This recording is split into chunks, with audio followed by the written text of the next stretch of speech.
So we were just sitting around one night talking, and we're like, let's do a video on the best distillery of the year, Jack Daniels. That's right. But then we were like scrolling online, and we realized Matt Porter, ADHD Whiskey, literally just put out that exact video. Like the day before we were talking, like day after, whatever, somewhere around when we were talking about it. It was kind of funny. It's super ironic because we're like, holy smokes, Jack Daniels keeps putting all these bangers out, whatever. So it's kind of like when you're talking and your phone catches stuff, and all of a sudden you get ads for it. That's exactly what happened. It's kind of crazy, actually. So instead of doing a normal Jack Daniels is the distillery of the year, here's what we think, here's why, we're gonna react to Matt's video, Mr. ADHD Whiskey, Matt Porter, and we're gonna let you see our reaction. Reaction? Here we come. It's gonna be funny, I think. I don't know. I think we should have a lot of fun with it. But before we get into it, we are drinking some Jack Daniels today. Of course, why not? So what we're drinking, what I'm drinking is one of our picks. This is doesn't have the sticker because we got it before the stickers came in. This is the Slop Hill Rye. Slop Hill? Yeah, Slop Hill Rye. And this is 137 proof. And I think it's like 8 years old or somewhere around there when we picked it. Yeah. It's delicious. It's very delicious. Man, there are just so many crazy things to talk about with Jack Daniels. I can't even believe it. Oh, I'm 14, drinking. the heritage, the 10, okay, the 12. We'll get into all that in this video. Yeah. We'll get into that in all this video. But I'm drinking something that didn't come out this year, ironically enough. Yeah. I'm a weirdo. Why did I do that? I'm such a weirdo. Okay, so what I'm drinking is something new I discovered recently after going to Jack Daniels that I had never drank in my whole life, which you guys are all saying I'm crazy for. But I never grew up with Jack and Cokes. I never liked them. That was just not my thing. And now, all of a sudden, I went to Jack Daniels and I had a Jack and Diet Coke, Slushie. And I fell in love. I realized I like Jack and Cokes. So, I'm having a Jack Bonded and a Coke Zero. It just sounded refreshing and easy. So, that's what we're doing. Let's get into this thing. Let's get into this reaction. Here we go. When it comes to producing spirits, this small town distillery is producing the absolute best.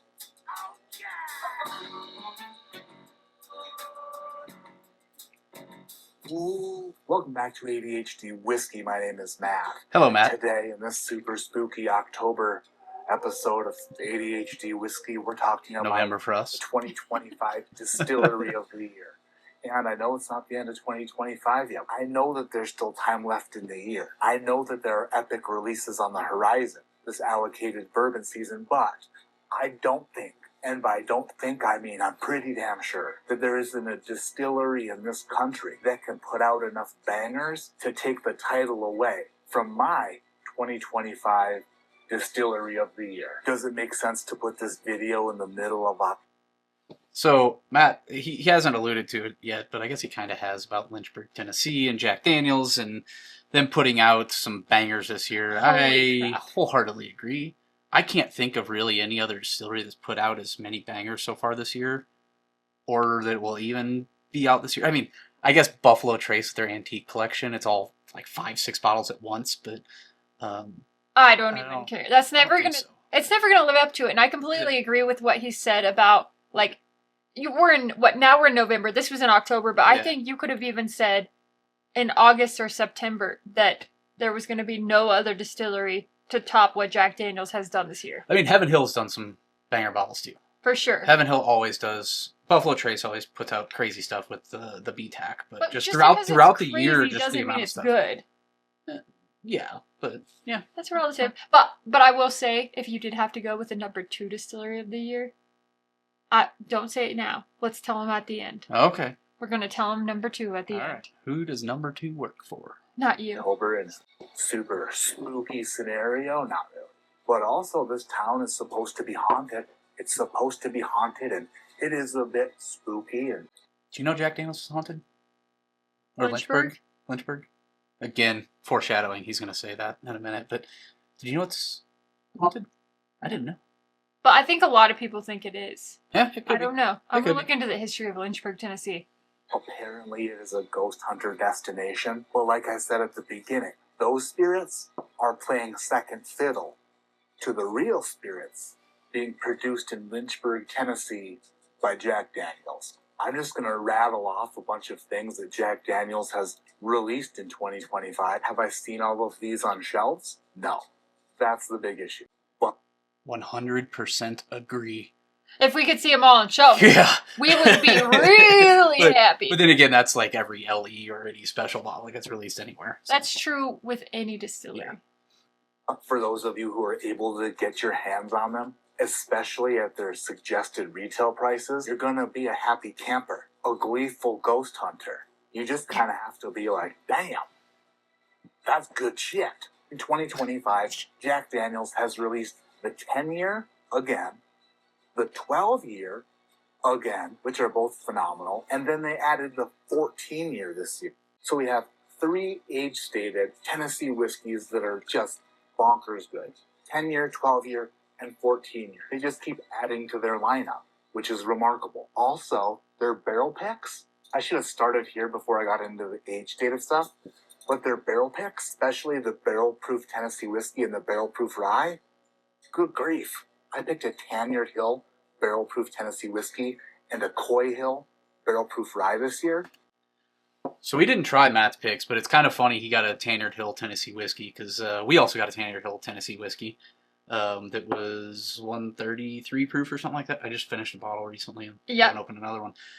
That was our Coy Hillish, is what we called it. I thought one was 137. That's the rye. That's the rye.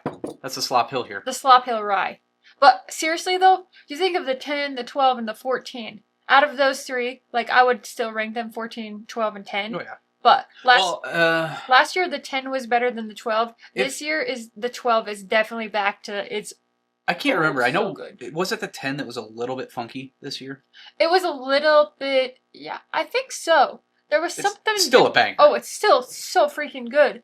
But when you think about those, and then the single barrels. Yeah. Oh my gosh, that alone could be like amazing. Yes. The best ever.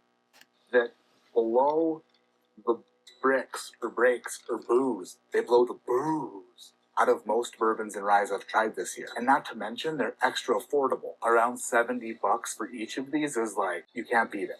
You can't beat it. Tennessee Blackberry whiskey, which isn't up my alley, but it's up a lot of people's alleys. I like the Blackberry. But again, as he said, it's not up his alley. It's up a lot of people's alley. I like it. Okay, so there's something interesting I like about the Blackberry, and I like that for the golf course in a transfusion. I call it a Jack Fusion, but it's Jack Ginger and a lime, and it is so freaking good. But one of the things that we tried when we were out at Jack Daniel's last was a mixture of the Tennessee Fire and the apple. Oh yeah, that was damn good. But, that was so good. But I do like the Blackberry. It's sweet by itself. Very sweet. But for like appealing to the masses, or like on a hot butt summer day with a hot Blackberry. butt summer day. I was going to say the A word, but I was just trying to be kind on here. Listen to what the majority wants, and that's old number 7.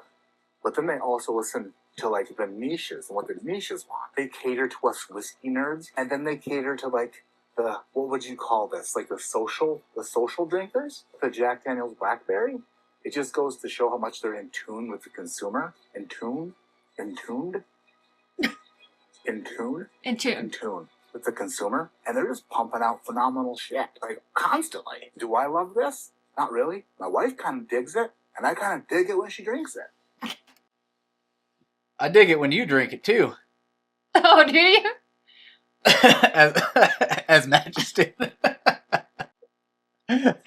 Somebody's getting lucky tonight. The Heritage Barrel, single barrel, a 100 proof 8-year-old Tennessee whiskey that's been aging its entire life in their toasted Heritage barrels. This is remarkably good. It's almost like they go to bed at night just dreaming about things that will make me happy and make you happy. And I appreciate that about that. When I visit Chris Fletcher in his dreams, do you know what I say to him? That's none of your... Boo! That's what he says. But I agree. The Heritage Barrel is so...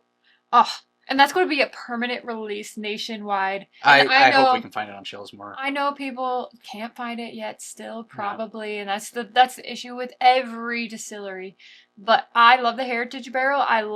I just love it. And I've been drinking the heck out of it by bonfires. Or by our fire pit. Ours is good. The one we tried at Jack recently is was better. So they are all single barrels. They're all different. And you don't typically like Correct. toasted. Correct. But I do like this one. It's really But good. like I said in our review of it, go watch that. It's one I'm not necessarily going to reach for all the time. But if someone pours it for me, I'll drink it. I'm definitely... You'll reach for it. I'll reach for it a lot, especially in the fall right now. Yeah. And as Matt said, what we'll say to Chris Fletcher, boo! That's what I said. Business. That's between Or ooga us. booga booga. And then this bad boy came out, the Distillery series. Oh. It's their Forgot Sweet about Mash that. Straight Tennessee whiskey. I haven't even dove into this yet. I haven't had the opportunity to really dissect this one yet. But it's 117 proof Sweet Mash. Sweet Mash Tennessee whiskey, barreled in 2016, then aged on the top floors of our barrel houses, bottled at 117 proof. So another 9-year product. It's like they have all this aged stuff that's sitting in these rick houses. It makes you wonder what else they got going on in there. A lot. So, Matt, I want to see your review of this Distillery series of Sweet Mash. We freaking love it. And we bought more bottles of it when we were just out there. We did. But I didn't realize it was 9 years old, I guess.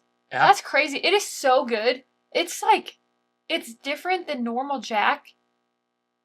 But it's Sweet so Mash. good. And what I love, though, it just kind of showcases more of all the stuff that they can do. Jack Daniels has one of the most complex, portfolios out there. I love their portfolio, and I think that they're just continuing to show that they're not just old number 7.